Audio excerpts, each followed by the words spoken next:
Entre todos os insetos do planeta, existe um que quase ninguém recebe com nojo.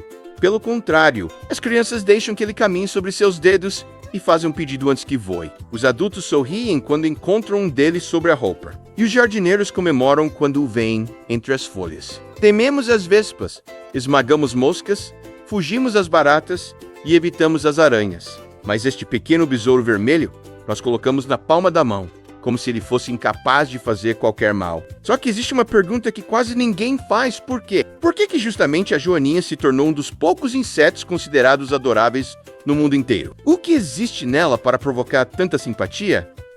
A resposta é muito mais sombria do que parece. Porque o vermelho não é beleza. As pintas não são decoração. E inofensiva talvez seja uma das últimas palavras que deveriam ser usadas para descrever o que acontece dentro desse pequeno corpo.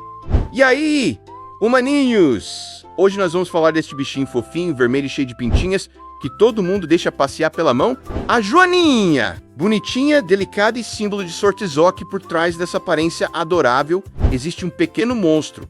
Ela sangra veneno pelos joelhos, devora centenas de vítimas e pode até comer os próprios irmãos. Fofinha? Só se for de longe! Prepare-se, porque hoje você vai descobrir que a joaninha não é apenas bonitinha. Ela é uma máquina de matar com fantasia de brinquedo. Vamos começar pela cor. Vermelho com pontos pretos não é um enfeite criado pela natureza. É uma placa de advertência. Na biologia, isso recebe o nome de aposematismo. É quando um animal exibe cores fortes para avisar aos predadores: não me coma, tenho gosto ruim. Esse fenômeno é chamado de sangramento reflexo. O líquido é a hemolinfa do inseto. Carregada de substâncias amargas e tóxicas, para um pequeno predador, uma única experiência pode ser suficiente. Ele prova uma joaninha uma vez e aprende a não repetir o erro. A cor vermelha fica gravada em sua memória como sinal de perigo. Em outras palavras, posso ser tóxico e você vai se arrepender. As vespas usam amarelo e preto. Algumas rãs venenosas parecem pintadas com cores fluorescentes. A joaninha usa o vermelho e o preto. A lógica é exatamente a mesma. Nós humanos apenas confundimos o aviso com beleza. E não se trata de uma ameaça vazia. Quando um pássaro, um lagarto ou outro predador tenta capturá-la, a joaninha pode liberar pelas articulações das pernas um líquido amarelo intenso. Aquele besourinho que pousa delicadamente no seu dedo consegue sangrar uma substância venenosa pelos joelhos. E já que estamos falando das pintas, o número delas não revela a idade da joaninha. Esse é um dos mitos mais repetidos sobre o animal. A quantidade de pontos é determinada principalmente pela espécie. Existe a Joaninha raras e pintas, a de 2 pintas, espécies sem nenhuma pinta, algumas com listras e até joaninhas pretas com pontos vermelhos. São aproximadamente 6.000 espécies espalhadas pelo mundo, cada uma com sua própria versão desse aviso visual. Mas a verdadeira surpresa aparece quando descobrimos o que a joaninha faz durante o dia. Ela mata, e mata de forma metódica. Uma joaninha adulta pode devorar cerca de 50 pulgões em apenas um dia e consumir milhares deles ao longo da vida. Para os pulgões, é uma máquina de extermínio atravessando a colônia. Só que existe uma fase da vida da joaninha ainda mais eficiente na caça.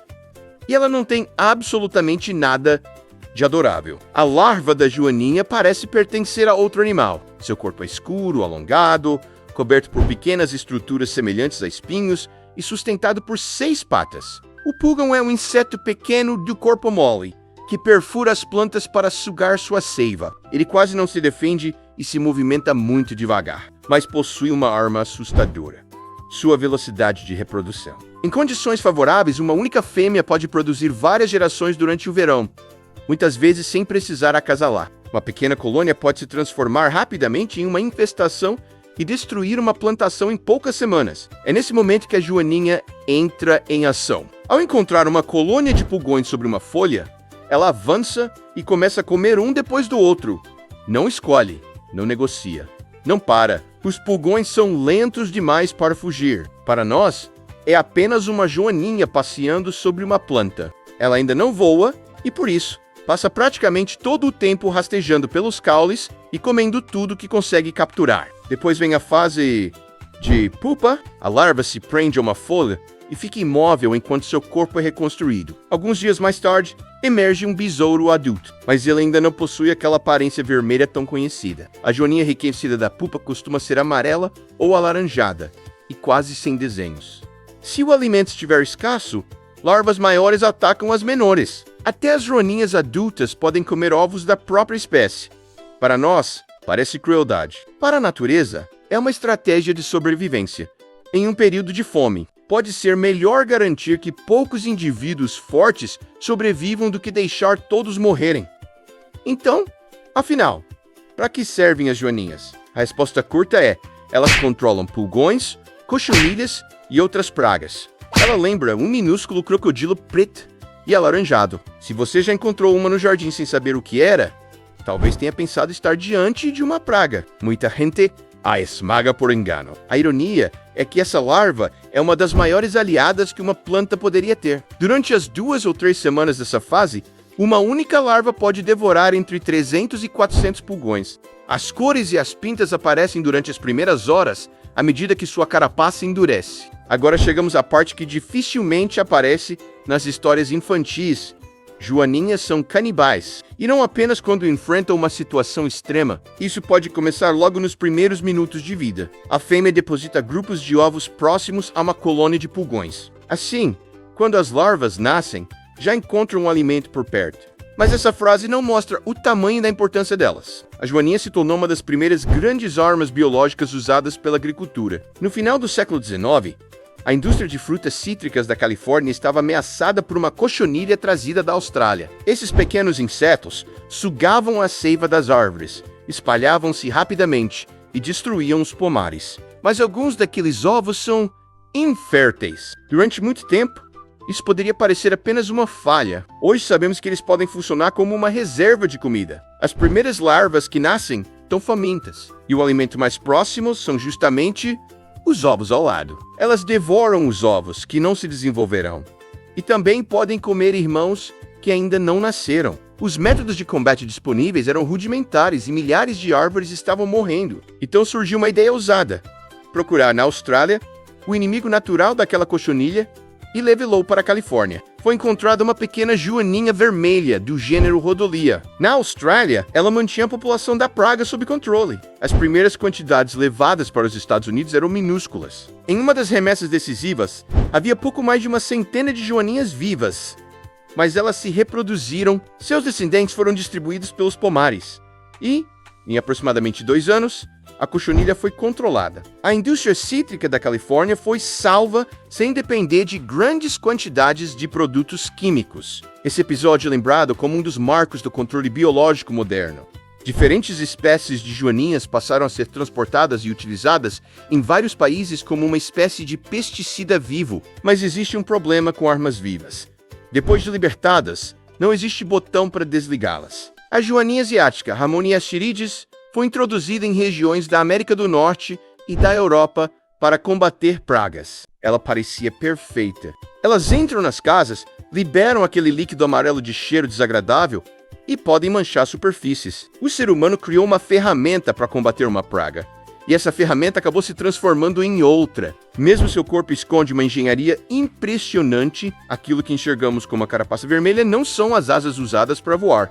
Maior, mais voraz, mais resistente e capaz de se reproduzir rapidamente. O problema é que ela não se limitou a comer pulgões. Também passou a disputar alimento com espécies nativas e a devorar seus ovos e suas larvas. Em algumas regiões, populações de joaninhas locais diminuíram drasticamente. Durante o outono, milhares dessas joaninhas asiáticas também podem se reunir em paredes, janelas, telhados e sótãos à procura de abrigo. São élitros, capas rígidas que protegem as verdadeiras asas. As asas de voo ficam dobradas por baixo. São finas, transparentes e podem ser maiores que o próprio corpo. Seu sistema de dobramento lembra um origami extremamente complexo. A joaninha consegue abrir e recolher tudo em poucos instantes. Apesar do tamanho, ela também é capaz de percorrer grandes distâncias, aproveitando correntes de ar.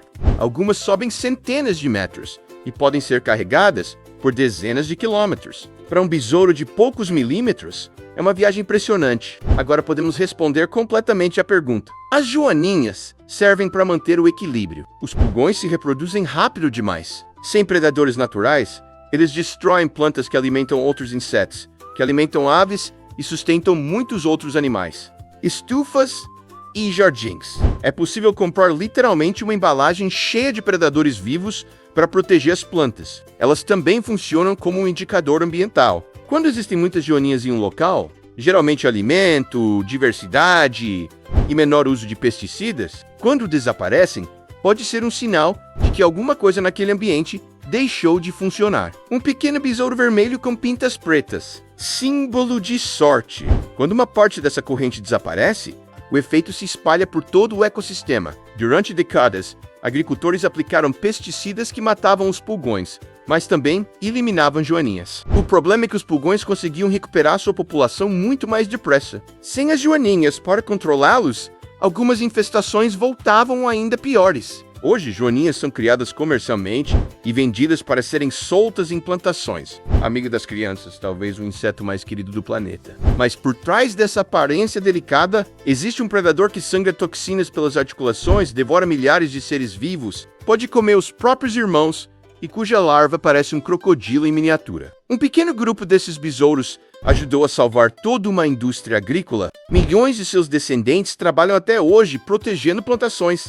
E uma única espécie introduzida no lugar errado foi capaz de ameaçar joaninhas nativas em diferentes continentes. Gostamos da joaninha porque ela é pequena, vermelha e bonita, mas sua verdadeira importância não está na aparência. Ela não é apenas uma decoração da natureza, é uma de suas armas mais eficientes. Um predador implacável escondido dentro do inseto mais adorável do mundo. Se este vídeo mudou a forma como você enxerga uma joaninha, inscreva-se no canal. Toda semana vamos descobrir o que existe por trás dos animais que parecem comuns, mas escondem coisas que quase ninguém imagina. Até a próxima, humaninhos!